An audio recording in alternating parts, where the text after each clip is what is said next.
ಹರಿ ಓಂ. Purity clarity ಇನ್ ಯೋಗ ಚಾನಲ್ಗೆ ಸ್ವಾಗತ.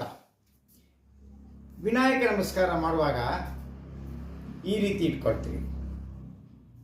ಅಂದರೆ ಬಲಗೈಯಿಂದ ಎಡಗಿವಿಯನ್ನು ಇಟ್ಕೊಳ್ತೀವಿ. ಅದೇ ರೀತಿ ಎಡಗೈಯಿಂದ ಬಲಗಿವಿಯನ್ನು ಇಟ್ಕೊಳ್ತೀವಿ. ಯಾಕೆ ನೋಡಿ, ಈ ರೀತಿಯಾಗಿ ಇಟ್ಕೊಂಡಾಗ ಈ ಕಡೆ ಇರುವ ಎಲ್ಲ ಅಂಗಾಂಗಗಳು ಕೆಲಸ ಮಾಡ್ತೀವಿ. ಅದೇ ರೀತಿ ಈ ಕಡೆ ಇರುವ ಎಲ್ಲ ಅಂಗಾಂಗಗಳು ಕೆಲಸ ಮಾಡ್ತೀವಿ. ಈಗ ಎರಡು ಅಂಗಾಂಗಗಳು ಕೆಲಸ ಮಾಡ್ತೀವಿ. ಈಗ ನೋಡಿ, ಪ್ಯಾರಲೈಸ್ ಬಂದವರಿಗೆ ಬಲಗಡೆ ಬಂದರೆ ಎಡಬಾಗಿ ಸೊಟ್ಟಾಗುತ್ತೆ, ಎಡಗಡೆ ಪ್ಯಾರಲೈಸ್ ಬಂದರೆ ಬಲಬಾಗಿ ಸೊಟ್ಟಾಗುತ್ತೆ.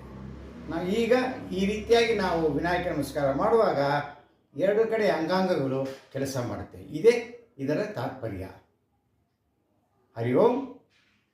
ಲೈಕ್ ಆದರೆ ಲೈಕ್ ಮಾಡಿ, ಶೇರ್ ಮಾಡಿ, ಸಬ್ಸ್ಕ್ರೈಬ್ ಮಾಡಿ, ಕಮೆಂಟ್ಸ್ ಮಾಡಿ.